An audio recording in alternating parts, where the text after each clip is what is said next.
नमस्कार दोस्तों, मेरा नाम है रजनी। स्वागत करता हूं आपका हमारे YouTube channel connecting India exam solution में।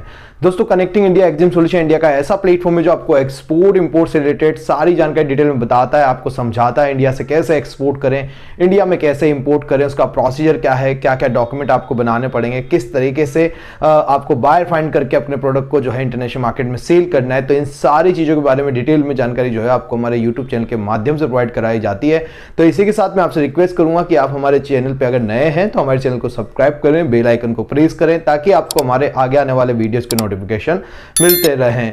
दोस्तों, सबसे पहले तो मैं आपको नए साल की शुभकामनाएं देता हूं कि 2024 के अंदर जरूर से जरूर आप जो है अपना एक्सपोर्ट इंपोर्ट बिजनेस शुरू कर पाएं और उस एक्सपोर्ट इंपोर्ट बिजनेस को शुरू करने के लिए कनेक्टिंग इंडिया एग्जाम सॉल्यूशन जो है आपका पूरा साथ देगा। आप हमसे जुड़े, सीखें, समझें कि किस तरीके से इंडिया से एक्सपोर्ट इंपोर्ट का बिजनेस किया जा सकता है। अब नई पॉलिसीज गवर्नमेंट जो है एक्सपोर्ट्स के लिए लेके आ रही है, कई सारे गवर्नमेंट्स के बेनिफिट्स लेके आ रही है।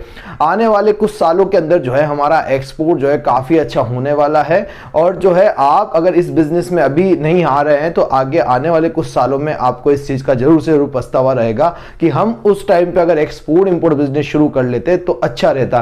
तो दोस्तों, किसी भी पछतावे से अच्छा है उस काम को अभी से शुरू कर देना। तो आज के इस वीडियो में हम बात करेंगे कि इंडिया से 2024 के अंदर कि किस तरीके से अपना एक्सपोर्ट इंपोर्ट का बिजनेस शुरू किया जा सकता है या शुरू किया जाए, किस तरीके से प्रोडक्ट को फाइंड किया जाए, किस तरीके से मार्केट को फाइंड किया जाए, पैसे नहीं होते हुए भी किस तरीके से एक्सपोर्ट इंपोर्ट का बिजनेस जो है किया जाए और अपनी जो इनकम है उसको डबल किया जाए, जॉब को छोड़ के जो अपना बिजनेस सेटअप किया जाए, घर के कामों से फुर्सत निकाल के अपना एक्सपोर्ट इंपोर्ट बिजनेस शुरू किया जाए, पढ़ाई के साथ साथ अपना एक्सपोर्ट इंपोर्ट बिजनेस शुरू किया जाए या फिर किसी दूसरे के प्रोडक्ट को बेच के अपना एक्सपोर्ट इंपोर्ट बिजनेस शुरू किया जाए। तो इन सारे सवालों के जवाब जो है आपको इस वीडियो के माध्यम से मिल जाएंगे। तो चलिए दोस्तों, वीडियो को शुरू करते हैं।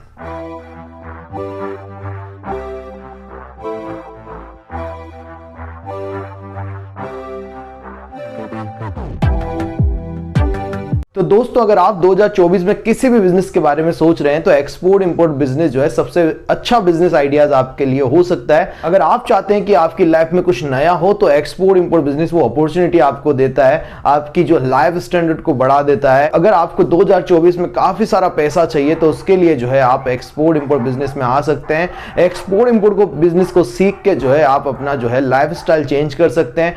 एक्सपोर्ट इंपोर्ट बिजनेस में अपने लोकल प्रोडक्ट को ग्लोबल प्रोडक्ट बनाया जा सकता है। आप जो है अपने लोकल प्रोडक्ट को जो है इंटरनेशनल मार्केट में बेच के काफी अच्छा पैसा कमा सकते हैं। तो एक्सपोर्ट इंपोर्ट बिजनेस को शुरू करने से पहले इसको समझना जरूरी होता है कि एक्सपोर्ट इंपोर्ट बिजनेस होता क्या है।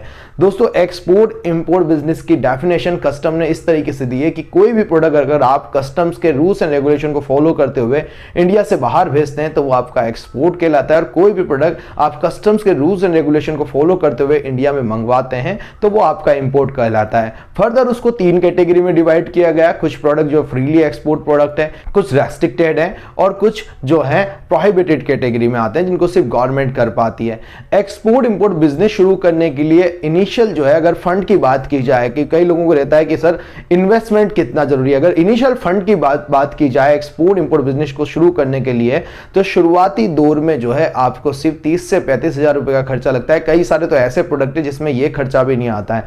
तो इन्वेस्टमेंट को हम जनरली 2 पार्ट में डिवाइड कर देते हैं। पहला पार्ट जब आपको एक्सपोर्ट इंपोर्ट बिजनेस शुरू करना है, दूसरा वो पार्ट जब आपको कोई प्रोडक्ट परचेज करना है। तो शुरुआत में आप 30-35 हजार रुपए के अंदर इस बिजनेस को शुरू कर सकते हैं और उसके बाद जो है अगर बायर से जितना एडवांस पेमेंट आता है उस भी आप पे प्रोडक्ट को खरीद के और जो है सेल कर सकते हैं। तो फंड की ऐसी कोई बड़ी इन्वेस्टमेंट की कोई बड़ी इसमें जरूरत नहीं है कि हमें बहुत सारा पैसा लगेगा एक्सपोर्ट इंपोर्ट बिजनेस को शुरू करने के लिए। बस चाहिए तो एक आइडिया चाहिए दोस्तों जिसमें आपको लगे कि ये प्रोडक्ट जो है इंटरनेशनल मार्केट में सेल किया जा सकता है, बेचा जा सकता है। ये हमारा एक्सपोर्ट इंपोर्ट नॉलेज सीरीज का 2nd वीडियो है जिसके अंदर हम बता रहे हैं आपको कि एक्सपोर्ट इंपोर्ट बिजनेस इंडिया से कैसे शुरू किया जाए और एक्सपोर्ट इंपोर्ट बिजनेस से आगे कई सारे वीडियोस अभी जो है इस सीरीज में आने वाले हैं। इस 2024 के अंदर आपको हम काफी सारे वीडियोस ऐसे लाके देंगे जिससे आप प्रॉपर्ली सीख जाएंगे कि इंडिया से एक्सपोर्ट इंपोर्ट बिजनेस किस तरीके से शुरू किया जा सकता है। तो दोस्तों अब जब इन्वेस्टमेंट की बात हो गई है तो बात कर लेते हैं प्रोडक्ट सिलेक्शन की। अगर आपके पास कोई प्रोडक्ट नहीं है तो आप सोचते हैं कि मैं क्या प्रोडक्ट एक्सपोर्ट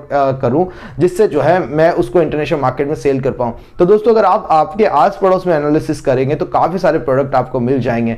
बात कर लेते हैं अगर आप गांव से हैं तो गांव के आसपास में आपको जो है सोयाबीन मिल जाती है, मक्का मिल जाती है, काफी सारे ज्वार मिलता है, बाजरा मिलता है। तो एग्रो कमोडिटीज के आप एक्सपोर्ट कर सकते हैं। आप फ्लावर्स के एक्सपोर्ट कर सकते हैं, गांव से हैं तो फ्लोरिकल्चर्स में आप एक्सपोर्ट में कर सकते हैं। लाइव प्लांट आप एक्सपोर्ट कर सकते हैं या एनिमल प्रोडक्ट आप एक्सपोर्ट कर सकते हैं, जैसे अंडा हो गया या आपका दूध हो गया या उससे बनने वाला पनीर हो गया या उससे बनने वाली और दूसरी मिठाइयां हो गई। बहुत सारे प्रोडक्ट जो है आप एनिमल प्रोडक्ट से भी एक्सपोर्ट कर सकते हैं। साथ में जैसे मैंने बताया कि आप जानवरों के लिए जो चारा होता है, जो फॉडर होता है, एनिमल फॉडर, वो भी आप एक्सपोर्ट कर सकते हैं। तो गांव में से भी आप काफी सारे प्रोडक्ट देख सकते हैं कि हमारे पास में क्या क्या प्रोडक्ट हो रहे हैं। कोई मसाले हो रहे हैं, कोई किसी भी तरीके की फ्रूट्स एंड वेजिटेबल हो रहा है तो वो भी आप एक्सपोर्ट कर सकते हैं। आसपास कई सारे गांव में अलग अलग टाइप्स की माइंस होती है, कोई मिनरल्स की होती है, कोई मार्बल ग्रेनाइट की होती है, सैंडस्टोन की होती है। तो वो प्रोडक्ट भी आप जो है इंडिया से एक्सपोर्ट कर सकते हैं। आप चेकआउट कर सकते हैं अपने बैकग्राउंड को कि आप किस बैकग्राउंड से आते हैं। आप एग्रीकल्चर बैकग्राउंड से हैं, आप इंजीनियरिंग बैकग्राउंड से, आपके क्या फैमिली बिजनेस क्या रहा है या आपके कोई रिलेटिव की किस तरीके की फैक्ट्रीज है जिनमें कोई प्रोडक्शन होता है किसी भी प्रकार के प्रोडक्ट का। तो वहां से भी आप जो है प्रोडक्ट को सिलेक्ट कर सकते हैं। उसके अलावा भी गवर्नमेंट्स के कुछ ऐसे पोर्टल है जिससे आपको पता चलेगा कि इंडिया से क्या क्या एक्सपोर्ट हो रहा है, जिनमें से आप commerce.gov.in को चेकआउट कर सकते हैं। उसके अलावा आप निर्यात पोर्टल पे जा सकते हैं जहां से भी आपको पता चलता है कि इंडिया कौन कौन से प्रोडक्ट किन किन कंट्रीज में एक्सपोर्ट कर रहा है, तो उनसे भी आपको प्रोडक्ट आइडिया लग जाता है। और उसके अलावा अभी हमारे काफी सारे वीडियो जो है प्रोडक्ट्स के लेके आ चुके हैं। आप हमारे यूट्यूब चैनल को चेकआउट करें, प्लेलिस्ट में जाएं, प्रोडक्ट के सेक्शन के अंदर आप जाएं, वहां से भी आपको काफी सारे प्रोडक्ट्स आइडियाज मिल जाएंगे। और रेगुलर बेसिस पे अभी हम काफी सारे प्रोडक्ट्स जो हैं डालते रहते हैं हमारे यूट्यूब चैनल के ऊपर, उनके वीडियोस आपको मिलते रहते हैं। तो आप वहां से भी चेकआउट कर सकते हैं कि इंडिया से आप क्या प्रोडक्ट एक्सपोर्ट कर सकते हैं।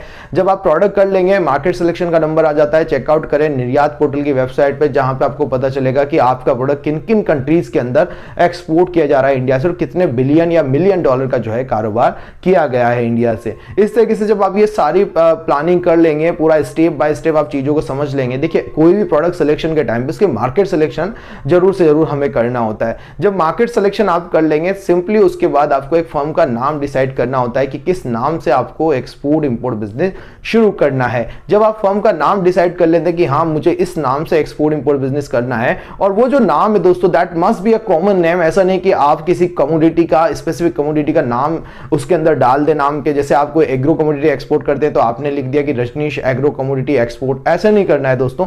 आपको जो है कॉमन नेम रखना है। जैसे रजनीश ओवरसीज आप कर सकते हैं, या जैसे मेरा नाम रजनीश है तो मैं उस हिसाब से आपको एग्जांपल दे रहा हूं। रजनीश ओवरसीज मैंने किया, रजनीश इंटरनेशनल मैंने किया, तो आप अपने नाम के साथ भी इस तरीके से ओवरसीज, एक्जिम या एक्सपोर्ट इंपोर्ट या कोई भी आप दूसरे नाम के साथ इस तरीके की आप जब ऐड कर लेंगे तो एक इंटरनेशनली आपका नाम बन जाता है। बट आप उसमें किसी भी प्रोडक्ट का जो है नाम बीच में ना, आपको फर्दर अगर आप कोई और भी प्रोडक्ट उसमें ऐड करना चाहते हैं तो आप आसानी से ऐड कर पाएं, उसी डॉक्यूमेंट के बिहाफ पे आप जो है आगे एक्सपोर्ट कर पाएं। तो इस तरीके से आप नाम डिसाइड करते हैं। उसके बाद उस पर आपको फॉर्म रजिस्ट्रेशन कराना है जिसमें आप सिंपली जीएसटी लेके भी काम कर सकते हैं। आप प्राइवेट लिमिटेड फर्म बना सकते हैं, प्रोप्राइटर, एलएलपी, जैसा चाहे वैसे आप फर्म बना सकते हैं, फर्म का रजिस्ट्रेशन करा सकते हैं। आप ब्रांड रजिस्ट्रेशन करा सकते हैं। अगर कोई ब्रांडेड प्रोडक्ट्स आप बनाना चाह रहे हैं, अपनी पैकेजिंग के अंदर किसी चीज को एक्सपोर्ट करना चाह रहे हैं, उसका ट्रेडमार्क, ब्रांड रजिस्ट्रेशन वगैरह आप कर सकते हैं। उसके बाद जब आपका कंपनी रजिस्ट्रेशन वगैरह हो जाता है, जीएसटी नंबर आ जाता है, सिंपली आप करंट अकाउंट के लिए प्रोसेस करते हैं। करंट अकाउंट दोस्तों आपको वहीं ओपन कराना है जहां पे आपको एडी कोड लेटर मिलता हो। ऑथोराइज्ड डीलरशिप कोड जो है आरबीआई के द्वारा दिया जाने वाला एक ऐसा कोड होता है जो बैंक को ही दिया जाता है, जिससे बैंक को ऑथराइजेशन प्रोवाइड कराया जाता है कि भाई आप जो हैं अब फॉरेन एक्सचेंज में डील कर सकते हैं। मतलब जिस बैंक के पास ये ऑथराइजेशन है कि वो फॉरेन एक्सचेंज के अंदर डील कर सकती है, तो उन्हीं के साथ आपको जो है करंट अकाउंट ओपन कराना है। वहां से एडी कोड लेकर हमें आगे जो है आइस गेट या पोर्ट रजिस्ट्रेशन के टाइम पे उसकी जरूरत होती है। तो जब आप जो है करंट अकाउंट ओपन करा लेंगे, उसके बाद सिंपली आपको इंपोर्ट एक्सपोर्ट कोड लेना है। इंपोर्ट एक्सपोर्ट कोड डीजीएफटी की वेबसाइट से आपको मिल जाता है। आप चाहे तो हम भी आपके लिए वो बना के दे देंगे। आप हमें स्क्रीन पे दिए गए नंबर पे कांटेक्ट कर सकते हैं। जब इंपोर्ट एक्सपोर्ट कोड आपका मिल जाएगा, उस इंपोर्ट एक्सपोर्ट कोड में आप कोई भी प्रोडक्ट का एक्सपोर्ट भी कर सकते हैं, इंपोर्ट भी कर सकते हैं। ऐसा नहीं कि आपने जैसे प्रोडक्ट शुरुआत में आपको एक्सपोर्ट करना है तो उसके लिए आपने इंपोर्ट एक्सपोर्ट कोड लिया है तो फिर आप दूसरा प्रोडक्ट नहीं कर पाएंगे। आप सारे प्रोडक्ट जो है उस एक कोड के माध्यम से कर सकते हैं, और इसकी जो वैलिडिटी होती है वो लाइफ टाइम होती है, बट आपको अप्रैल मई जून के अंदर उसको अपडेट कराना रहता है। इसके बाद जब आप आईसी ले लेते हैं तो आता है आरसीएमसी रजिस्ट्रेशन कम मेंबरशिप सर्टिफिकेट, जो प्रोडक्ट भी यहाँ पे आपको लेना पड़ता है, प्रोडक्ट के बेसिस पे आपको लेना पड़ता है कि आपका क्या प्रोडक्ट है और आपकी कौन सी डेडिकेटेड ईपीसी है, जिससे आपको ये आपका आरसीएमसी रजिस्ट्रेशन कम मेंबरशिप सर्टिफिकेट लेना पड़ेगा। गवर्नमेंट ने जो है कई सारी ईपीसीज बनाई है, एक्सपोर्ट प्रमोशन काउंसिल्स बनाई है, डेडिकेटेड ईपीसी है प्रोडक्ट रिलेटेड तो आप वो ले सकते हैं। अगर आपके प्रोडक्ट से रिलेटेड कोई डेडिकेटेड ईपीसी नहीं है तो आप जो है सिंपली फीओ का, Federation of Indian Export Organisation का जो है आरसीएमसी लेके काम कर सकते हैं। उसके बाद जनरली जब आरसीएमसी आपका हो जाता है, अगर कोई डॉक्यूमेंट अदर आपको रिक्वायरमेंट रहता है, जैसे एफएसएसआई का प्रोसेस फूड में रिक्वायरमेंट रहता है, गुमास्ता, ग्लोबल गैप या एफडीए वगैरह, जैसे भी बाहर के रिक्वायरमेंट के हिसाब से, या लैब रिपोर्ट, टेस्ट रिपोर्ट, तो आप इस तरीके के आप बनाएं, सर्टिफिकेशन या डॉक्यूमेंटेशन कंप्लीट रखें। उसके बाद जो है आपको आइस गेट का रजिस्ट्रेशन कराना होता है। दोस्तों आइस गेट रजिस्ट्रेशन जो है कस्टम का एक पोर्टल है जिसके ऊपर हर इंडियन एक्सपोर्टर और इंपोर्टर को रजिस्ट्रेशन कराना कंपलसरी है, जिसके लिए आप किसी भी कंसल्टेंट की मदद लेके आइस गेट पे रजिस्ट्रेशन कर सकते हैं। आइस गेट पे आप रजिस्ट्रेशन करने के बाद उसी आइस गेट के अंदर जो है फिर आपका एडी कोड लेटर लगता है, उसी के अंदर आपका पोर्ट रजिस्ट्रेशन हो जाता है। तो इस तरीके से आपका आइस गेट रजिस्ट्रेशन हो जाता है। जिस भी पोर्ट से आप एक्सपोर्ट करना चाहते हैं उस पोर्ट के नाम का लेटर, जो एडी कोड लेटर होता है, वो बैंक से लाना होता है और फिर उसको जो है आइस गेट के पोर्टल पे अपलोड करना होता है। इसके लिए डिटेल वीडियो हम आगे भी एक लेके आने वाले हैं आइस गेट रजिस्ट्रेशन के बारे में, तो आपको समझ में आ जाएगा उसके अंदर। जब आप आइस गेट रजिस्ट्रेशन कर लेंगे, simply now you are ready for the export. अब आपको करना क्या है दोस्तों, जिस भी पोर्ट से आप एक्सपोर्ट इंपोर्ट बिजनेस करना चाहते हैं वहां पे आपको एक कस्टम हाउस एजेंट अपॉइंट करना रहेगा, ऑनलाइन गूगल पे सर्च करना रहेगा, जिससे आपको सीएचए मिल जाए। उस सीएचए से आप अपने चार्जेस पता करें कि भाई क्या चार्जेस आपको लगने वाले हैं अगर आप वहां से एक्सपोर्ट इंपोर्ट का बिजनेस करना चाह रहे हैं तो। उसके बाद आप बायर फाइंडिंग चालू करें। बायर फाइंडिंग को लेकर काफी सारे वीडियोस हमारे बन चुके हैं, डिस्क्रिप्शन में जाके आप चेकआउट कर सकते हैं, और आगे भी कई सारे वीडियोस जो है हम आपके लिए लाने वाले हैं। जब आपको बायर फाइंडिंग समझ में आ जाए तो बायर जब आपको मिल जाए तो सीधा सीधा बायर को अपना प्राइस दे देना है प्रोडक्ट का, और जब आप बायर को प्राइस दे देंगे, बायर से डील कंफर्म हो जाए तो बायर से अपना एडवांस पेमेंट आपको डलाना होता है। जी हाँ दोस्तों, एक्सपोर्ट में एडवांस पेमेंट मिलता है, कई बार हमने लिया है। जब आप हमें ज्वाइन करते हैं, हमारे साथ ट्रेनिंग की शुरुआत करते हैं, तब हम आपको दिखाते हैं कि हमने क्या क्या प्रोडक्ट के एक्सपोर्ट किए और किस तरीके से एडवांस पेमेंट लिया। तो जब बाहर से एडवांस पेमेंट आपको आ जाए, उसके बाद सिंपली आपको मटेरियल तैयार करना है, डिस्पैच करना है। पोर्ट पे जो आपका सीएचए रहेगा वो उसका कस्टम क्लियरेंस करा के उस मटेरियल को जो है आगे भेज देगा, वेसल पे लोड कर देगा या फ्लाइट पे लोड कर देगा। इस तरीके से मटेरियल जो है आपका एक्सपोर्ट हो जाता है। जो भी सारे डॉक्यूमेंट आते हैं शिपिंग बिल को छोड़ के, वो आपको फिर बायर को कुरियर करने होते हैं। तो इस तरीके से दोस्तों ये एक्सपोर्ट इंपोर्ट का बिजनेस यहाँ पे आपका कंप्लीट होता है। आशा करता हूं वीडियो में दी गई जानकारी आपको पसंद आई होगी। अगर आप सीखना चाहते हैं कंप्लीटली एक्सपोर्ट एंड इंपोर्ट, तो हम आपके लिए लेके आए 7 डेज का ऑनलाइन ट्रेनिंग सेशन या 3 डेज का offline training session Kota Rajasthan में। आप घर पे बैठ के हमारा 7 डेज ऑनलाइन ट्रेनिंग सेशन ले सकते हैं, जिसके अंदर हम आपको एक्सपोर्ट इंपोर्ट के रिलेटेड पूरा प्रोसीजर बताते हैं, डॉक्यूमेंटेशन बताते हैं, मार्केटिंग कैसे करना है, लाइव बायर फाइंड करके आपको दिखाया बताया जाता है। तो इन सारे प्रोसेस जो है आपको लाइव हमारी क्लासेस के अंदर बताए और समझाए जाते हैं। इस तरीके से दोस्तों जब आप हमारे साथ जुड़ जाते हैं तो हमारे पास कई सारी इंक्वायरीज आती है, वो भी आपको जो है शेयर की जाती है, जिससे आपका डायरेक्टली एक्सपोर्ट भी शुरू हो सके। तो चलिए दोस्तों, 2024 के अंदर कनेक्टिंग इंडिया एक्जिम सॉल्यूशन और आप हम सब मिलकर जो है इंडिया की इकोनॉमी को बेहतर बनाने के लिए प्रयास करते हैं, एक्सपोर्ट इंपोर्ट बिजनेस को शुरू करते हैं। जुड़िए आप कनेक्टिंग इंडिया एक्जिम सॉल्यूशन के साथ। स्क्रीन पे दिए गए नंबर पे अभी कॉल लगाइए, जिससे आप हमसे डायरेक्टली बात कर पाएंगे, समझ पाएंगे कि इंडिया से एक्सपोर्ट इंपोर्ट बिजनेस कैसे शुरू करना है। आप ज्वाइन कीजिए हमारा ऑनलाइन और ऑफलाइन ट्रेनिंग सेशन, जिसके अंदर आपको कंप्लीटली बताया जाएगा कि इंडिया से स्टेप बाय स्टेप कैसे एक्सपोर्ट करें, कैसे बायर फाइंड करें, और हमारा life time hand holding support भी आपको उसमें दिया जाएगा। आप हमें फॉलो कर सकते हैं सोशल मीडिया पे, जिसके लिंक आपको डिस्क्रिप्शन में मिल जाएंगे। मिलते हैं हमारे नेक्स्ट वीडियो में। Thank you very much.